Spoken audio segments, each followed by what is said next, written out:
था उसने एक निष्ठ होकर के केवल अपने का सदगति प्राप्ति के लिए भागवत कथा श्रवण किया तो उसे सदगति प्राप्त हो गई। लेकिन गांव के समस्त भक्त वृंदों ने किसी ने कुछ मांग लिया, किसी ने कुछ मांग लिया, तो उनको वही सब प्राप्त हो गया।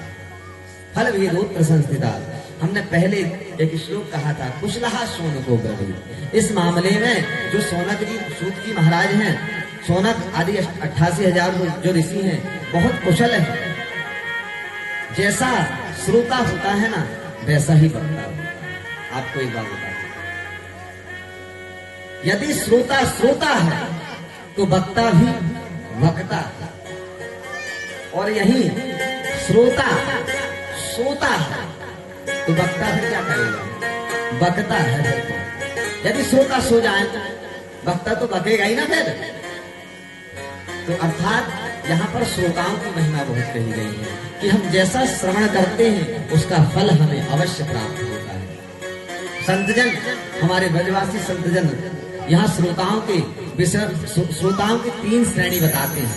अब भैया बड़े ध्यान से सुनना, आपकी श्रेणी कौन सी है? बोले सबसे पहले होता है, नीचे से चालू करते हैं, सरोता।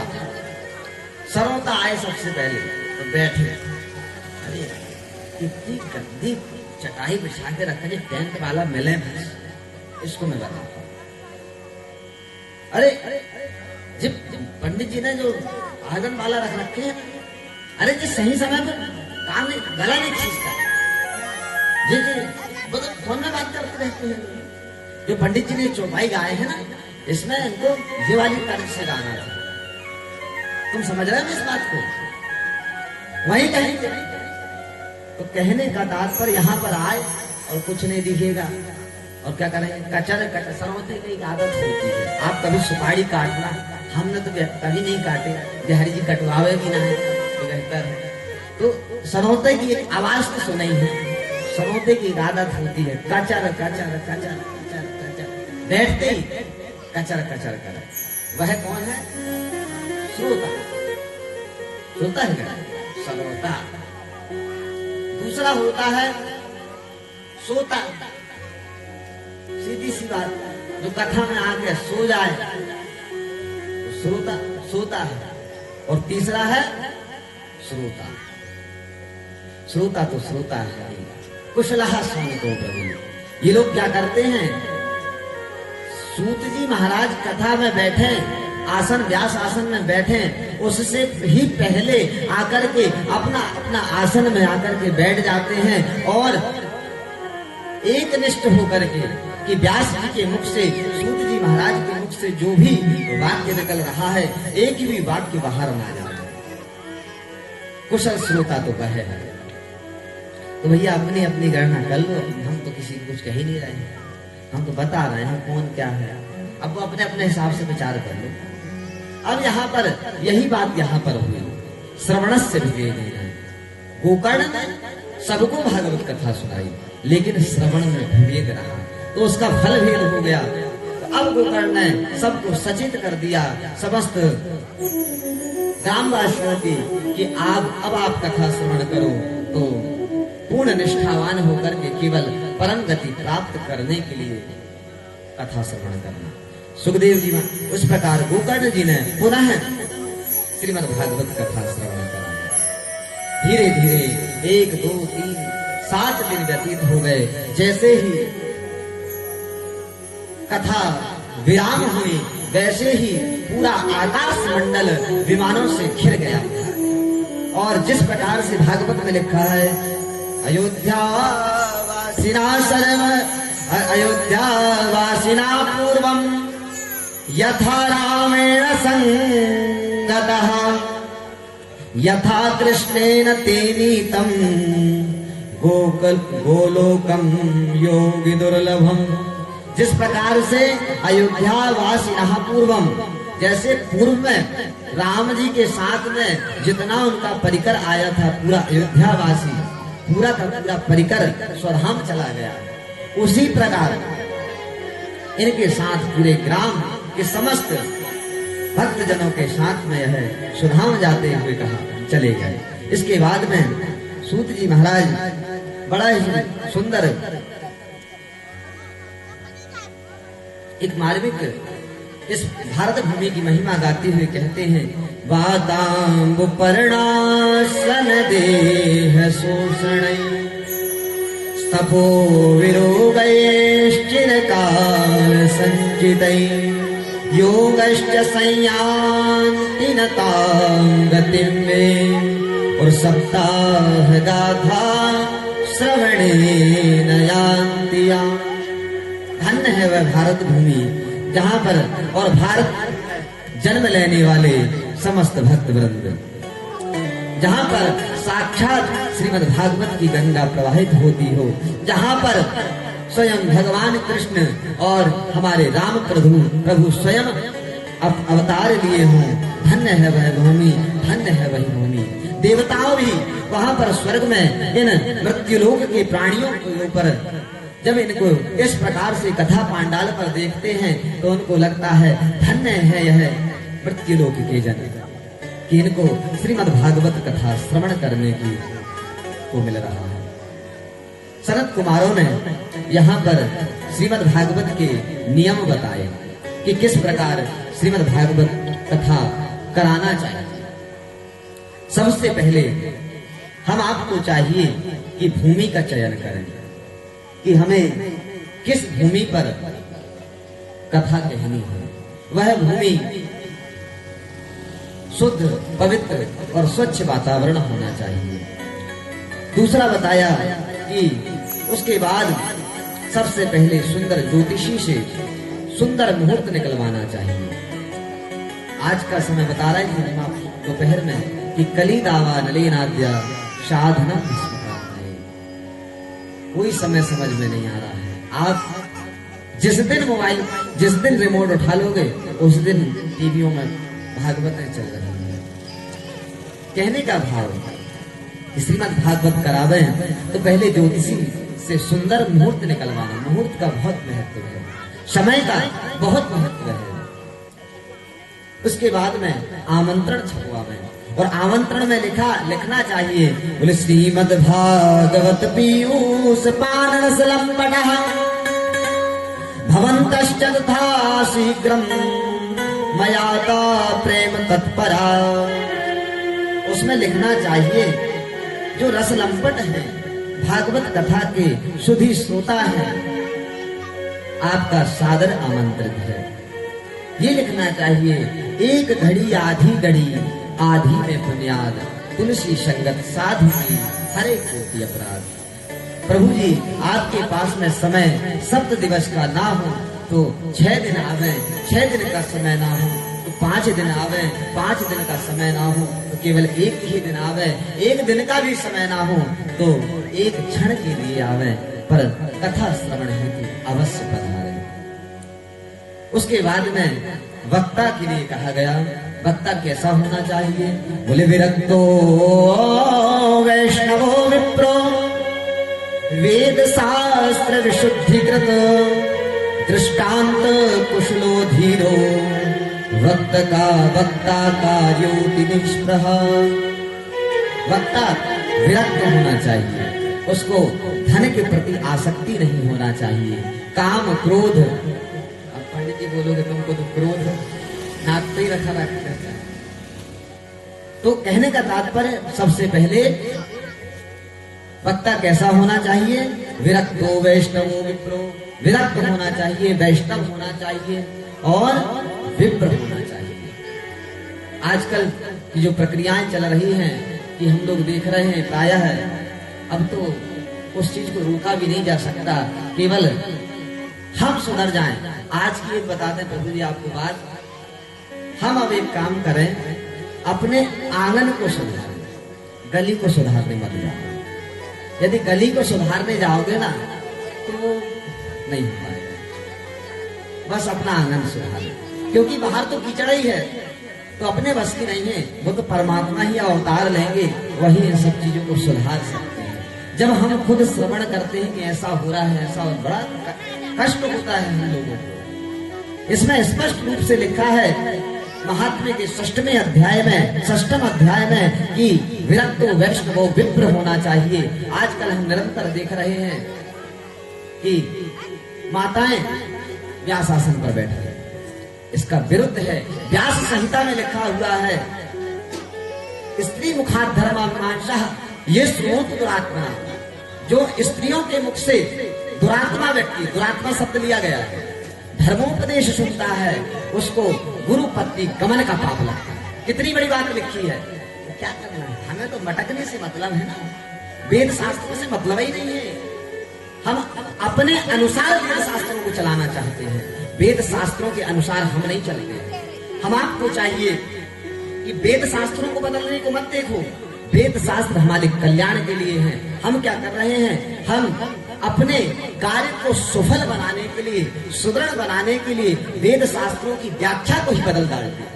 ये बहुत गलत है।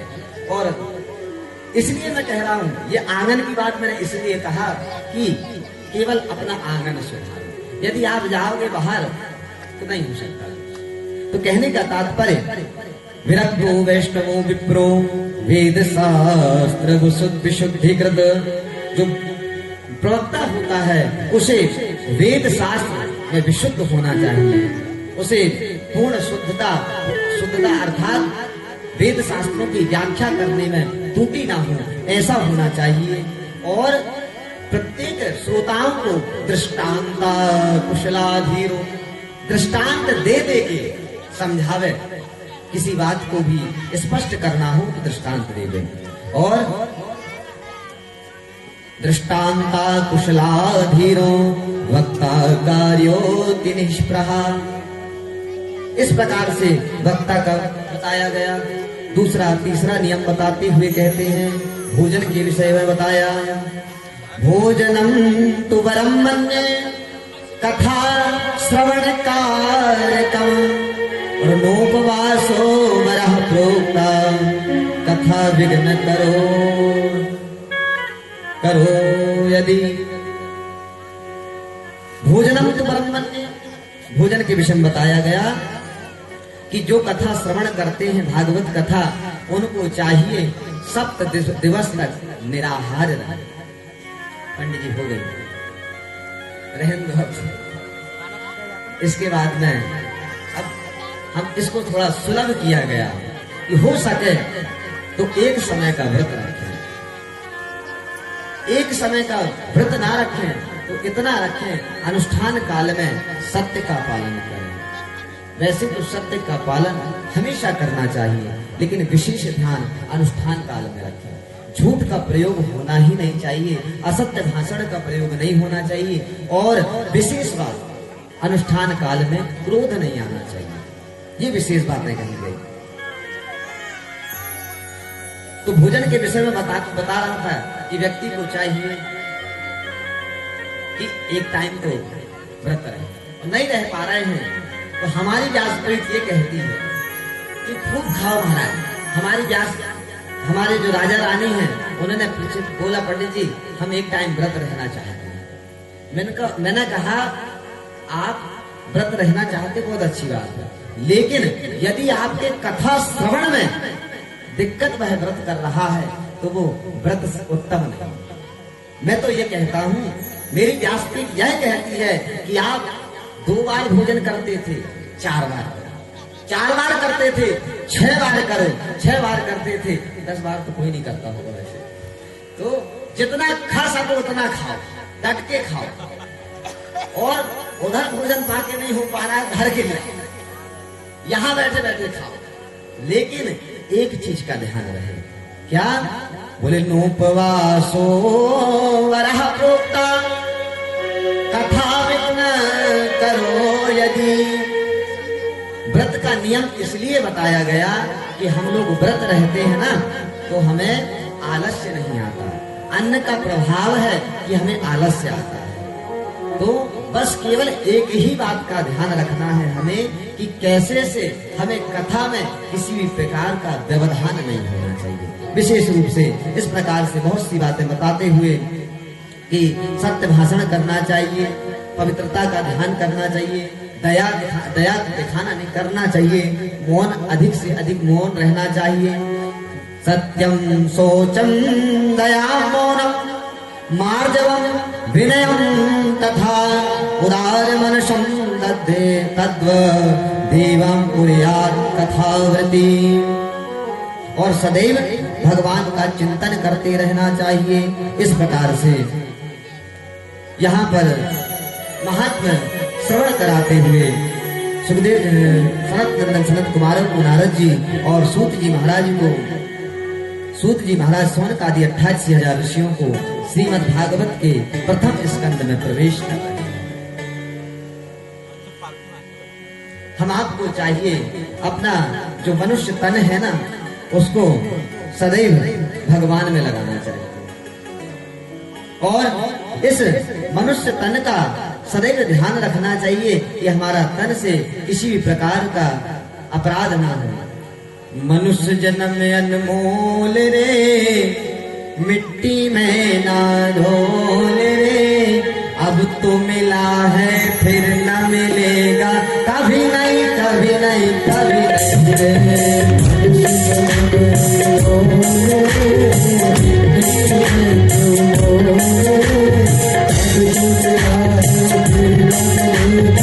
कभी नहीं कभी नहीं कभी नहीं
मनुष्य जन्म न मोल रे माटी में न रोल रे। हम तो अपने आंखों में पट्टी बांध के महाराज कोई निश्चिंत होकर घूम रहे हैं। हम आपको चाहिए, इस देह जब आपको मिल गई है ना, ये देह आसानी से नहीं मिली है, बहुत